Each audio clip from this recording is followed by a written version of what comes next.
Superhero Origins. Michael Montarello, aka the Valla.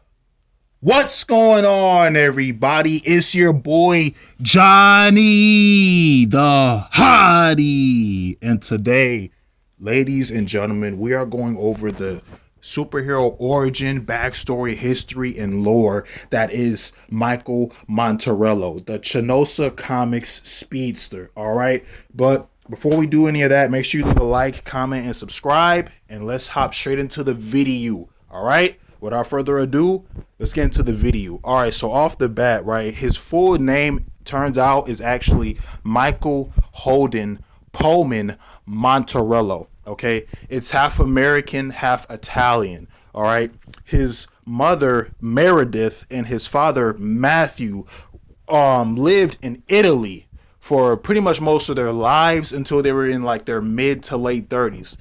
And they moved to America in the year 1990. Okay, due to the economic state and all the things that were going on in Italy. This is the Chanosa Comics version of Italy, okay, not the one that you're thinking about. So they moved from Italy to New York. That's right, New York, Manhattan, New York, in the year 1990. And 6 years later, in 1996, our boy Michael Montarello was born. Okay, now growing up, Michael was pretty much your normal kid, right? You know, the black hair, the blue eyes. He's fluent in Italian and a little bit of Spanish, okay? So you know what I'm saying? Hola, ¿cómo estás? All that stuff, right? You know what I'm saying? Pendejo. And he's fluent in English as well. And his mom and dad, they taught him pretty much how to cook any Italian food that you can think of, whether it's pizza, spaghetti, garlic bread, mozzarella sticks, all that stuff, right? Pasta, lasagna, you name it. You know what I mean? Maybe even chicken Alfredo here and there. So he knows how to cook. Growing up, when he was like 15, 16 years old, he played sports, right? Football, basketball, baseball here and there, but he really, really loved basketball and and football, and that's his passion. But unfortunately, though, right, his mother Meredith, when they were working for this group and organization, right, but they were trying to leak out certain secrets that the organization was hiding from the outside world. Only a small group of people in New York City at the time, you know what I'm saying, which worked for Strauss Industries. Now, you've seen my video on Miss Strauss, you know who I'm talking about, right? Although she did not agree with this. I'm gonna explain in more videos later, okay?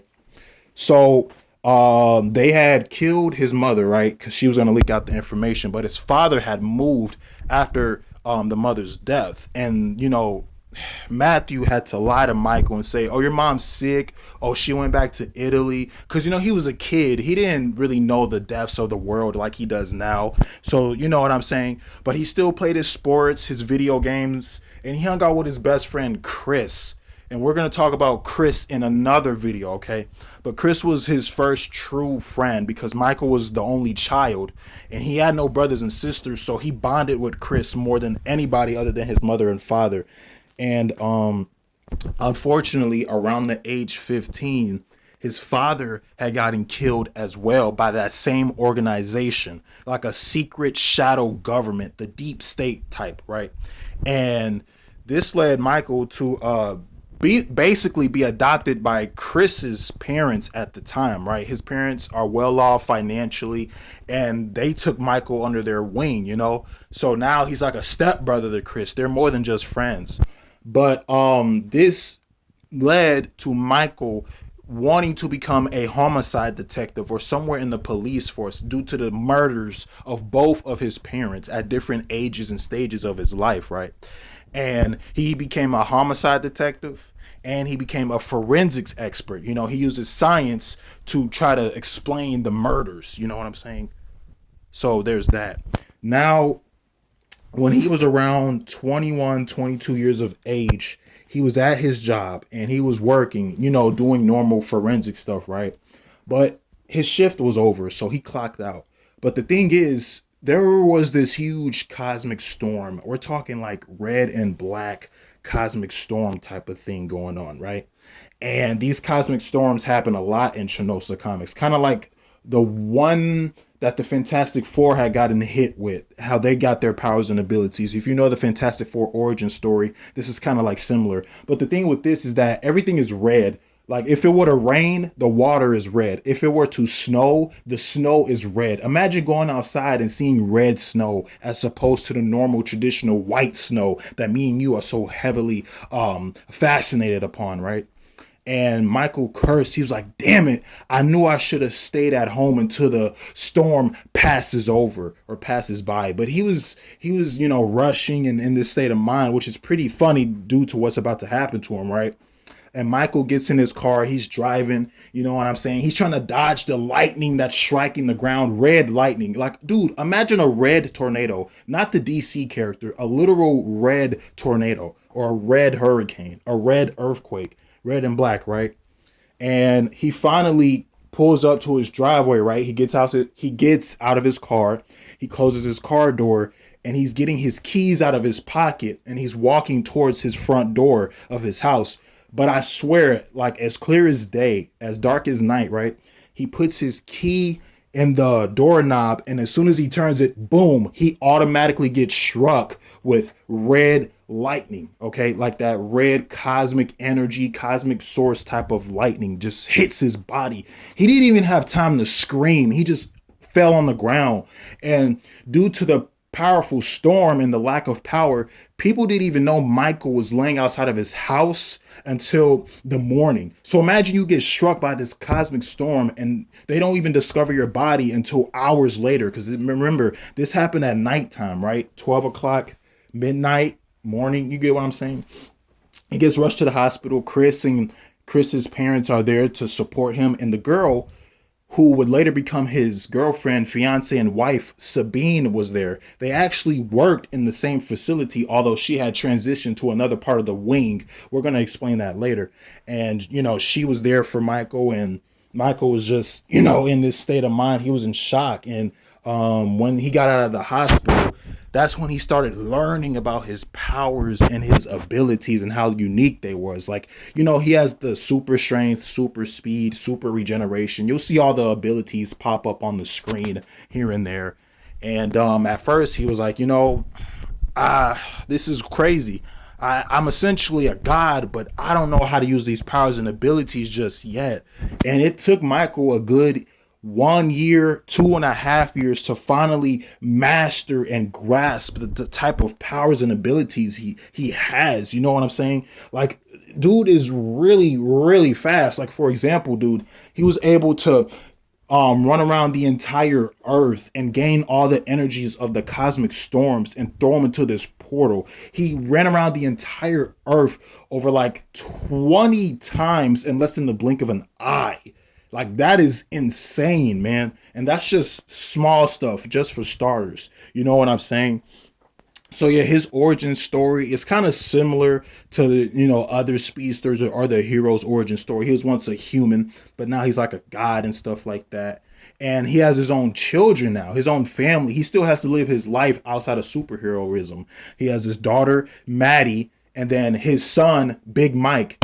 Yo, Big Mike, Big Mike. His son, Mike. It's not short for Michael. It's literally just Mike. Okay. So Madison and Mike Montarello, they're part of the Montarello family. And soon his wife, Sabine Montarello, will join them as well. You know what I'm saying? And it was kind of funny because when Sabine, his girl at the time, found out he had powers and abilities, she was flipping out, but he was like, it's okay. It's okay. You're the only person who knows that I have these powers. I don't want to tell anyone just yet. For all I know, Chris may gotten struck too. I mean, I got to keep a low profile, stay low. And yeah, it just shows you that he has the powers of a god, but he was inexperienced, but yet he somehow, some way found a way to adapt, to change his game plan, his strategy, so he can live a more easier life.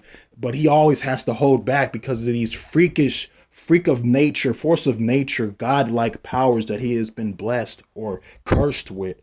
You know what I'm saying? And yeah, so he has relationship problems and marriage problems, even financial problems here and there, although he makes a decent amount of money, 240,000 a year. But now I want to go over what truly makes Michael Montarello not just a hero, but a speedster. Come on.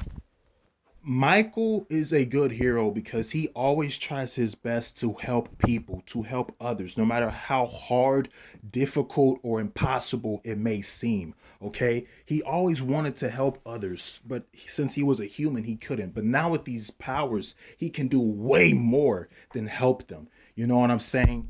And Michael, he doesn't just beat up on his villains. If anything, he wants to help his villains nurture and grow along with the victims of the villains. And that's what makes him such a good character is, his heart is in the right place, even if his brain is not. You can tell he has good intentions behind all the goofy and silly and even all the mistakes that he has made. You get what I'm saying? So that's what makes him a good character. What do you like about his origin story? Do you like Michael as a character in general? Do you compare him to other speedsters like Barry and Wally or even Sonic the Hedgehog? Like let me know. I really want to know you guys' thoughts. He's a very well written, nuanced, complex, and compelling character from Chanosa. You know what I'm saying? But speaking of Italian food, I'm about to eat some right now. Come on, Michael, let's eat. Me and Michael finna eat. No, serious. Okay, but seriously though, thank you guys for watching and sharing this video. And until next time, it's been your boy Johnny the Hottie, and I'm out. Much love and respect to all y'all. Ooh.